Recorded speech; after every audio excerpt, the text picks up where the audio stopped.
Hello everyone, Miss Carrie here from Miss Carrie's Creations. In today's video, I will be demonstrating 3 different stamping techniques that will help you create stunning background patterns for your cards. Whether you're a beginner or an experienced card maker, this tutorial will guide you through the steps to make your own unique and eye-catching designs. If you missed my previous project, let me share quickly what comes with this Not2Shabby collection. You will receive 2 paper pads, Lemon Brightness and Sweet Strawberries. There are also 2 packages of ephemera, which coordinate with the pattern papers, and 3 stamp sets. As I create my cards today, I will bring in some additional supplies, and I will place those in the description below, along with a link to the Not2Shabby shop. Let's start creating our 3 card backgrounds using the Lemon Squeezy stamp set. This is going to be a random pattern background using the lemon slice. I'm going to place my stamp onto the block upside down so that I can use the solid portion of the stamp as the fill color for the image. I'm using a second generation stamping technique. This means that I'm inking up the stamp, removing some of the ink on a scrap piece of paper, and stamping the image onto my cardstock with the remaining ink. This softens the color and will allow me to use the same ink as my outline image. I prefer to stamp my pattern on a bigger piece of cardstock. This allows me to trim it down to the desired size and select the portion of the pattern that is most visually appealing to me. I've gone ahead and finished stamping those solid pieces. Let's flip over the stamp and use it as intended to create an outline image.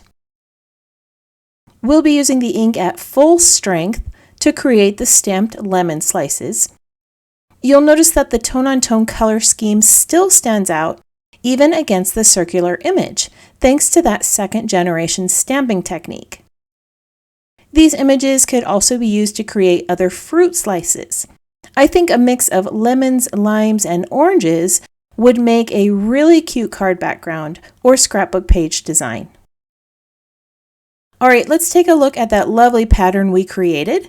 Isn't that so much fun? And it was so simple. Before I move on to the next background, I'm going to bring in another stamp with some blue ink. This leaf is going to be used to fill in some of the spaces and bring in one of the colors from the Lemon Brightness collection. To create a more randomized appearance similar to pattern paper, I rotate the image and intentionally let it go off the edge of my cardstock as I stamp this leaf. Now that the first pattern's complete, let's move on to the second. With this design, I will be using some craft cardstock and white pigment ink. I'm going to use 2 of the lemon images to create a chalk-like pattern on my paper. When using pigment ink, it's important to be cautious as it takes longer to dry and can easily smear while stamping. Pigment ink does not absorb into the paper like dye-based ink, rather it dries onto the surface of the paper. This results in a slightly longer drying time, but the colors are more vibrant. If your stamped images don't appear random, try rotating the stamp and fitting the images together to create a triangular pattern as you stamp. Alright, there is our second background image. I love the way that white ink looks on the craft paper. Let's move on to our third and final background. This is going to be a heat embossed image using that lemon branch stamp. Before I begin, I want to prep my cardstock with some anti-static powder. This will lessen the static and prevent the embossing powder from sticking on other places of the cardstock. Stamping multiple images with embossing ink is a process that should be done in stages. While the drying time for embossing ink is typically longer, the duration can vary depending on the paper you are using.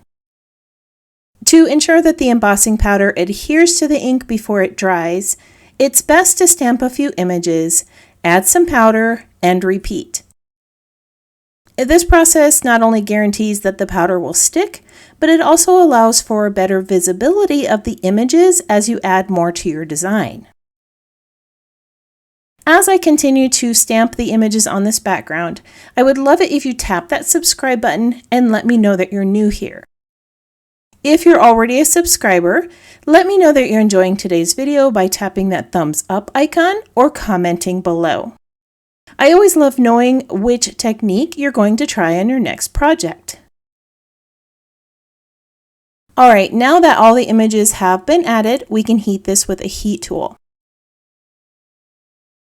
The embossing powder is a clear powder that will become slightly shiny and raise off the surface of the cardstock. You want to be careful not to overheat the powder.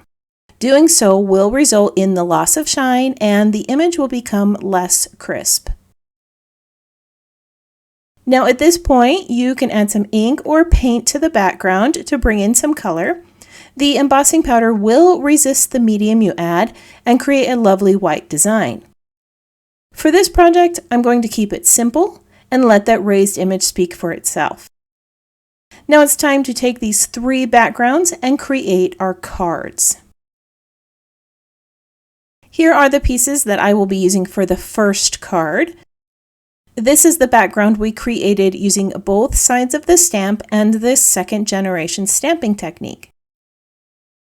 I'm going to add a 1-inch strip of pattern paper across the center.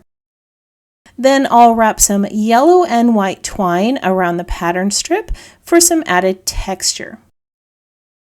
For my background, I selected a lovely geometric pattern that my stamped background will sit on. Before I continue the assembly process, I want to stamp a sentiment onto my 2-inch cardstock square. I have selected the sentiment "You Are the Zest" from the Lemon Squeezy stamp set. Once that's been added, I can layer these over that dark blue pattern square and attach it to my card. Over the top, I'm going to layer a few of the lemon die cuts from the Box of the Month collection. Using die cuts on a card makes the assembly go so much faster. Alright, there is our first card design. Let's go ahead and move on to the second one. The pieces for this card include the craft cardstock background we created with the white pigment ink, a 1.5-inch strip of pattern paper, and a 3/4 inch cardstock strip for my sentiment. I cut the craft paper a little smaller than an A2 size card base so that I would have a small white frame. The pattern strip has some zigzag stitching on it for texture, but you could also add some ribbon or twine.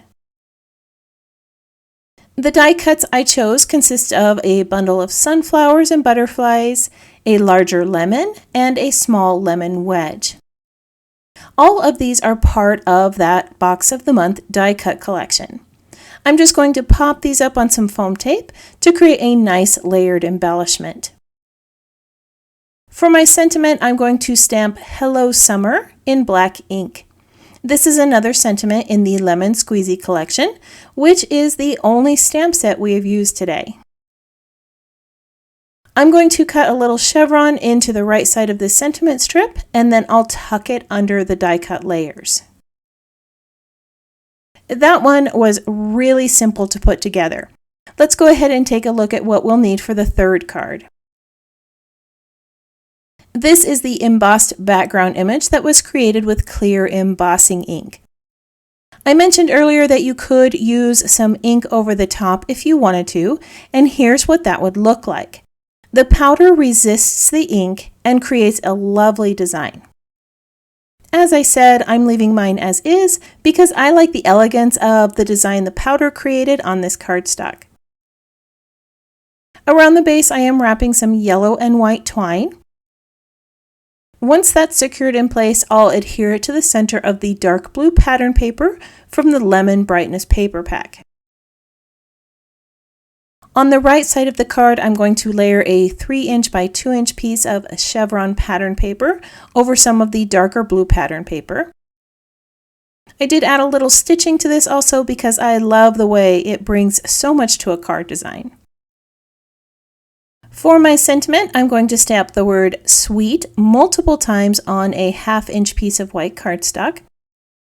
You could also stamp one of the other sentiments onto a little circle shape or stamp it onto the chevron pattern.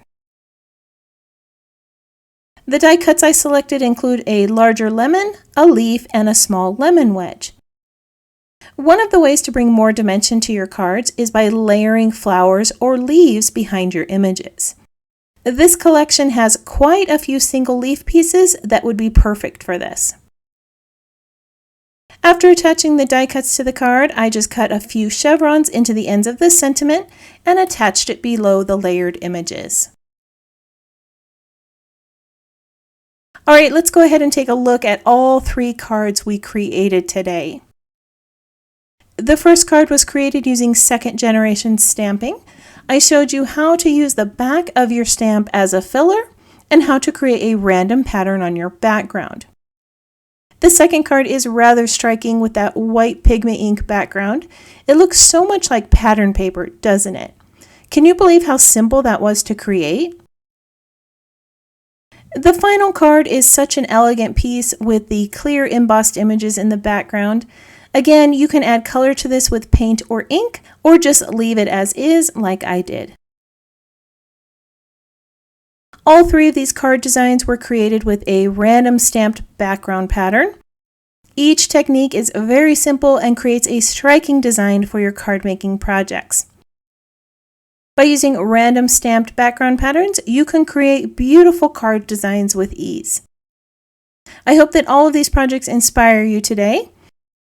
If you are one who enjoys pinning projects to inspiration boards, I have added still shots of these projects to my website and in the Not2Shabby Facebook group. If you would like to see more of my creations, you can visit my channel or follow Miss Carrie's Creations online. If you have any questions about the project or the supplies listed below, feel free to leave me a comment. I hope you have a wonderful week, and I can't wait to see what you create.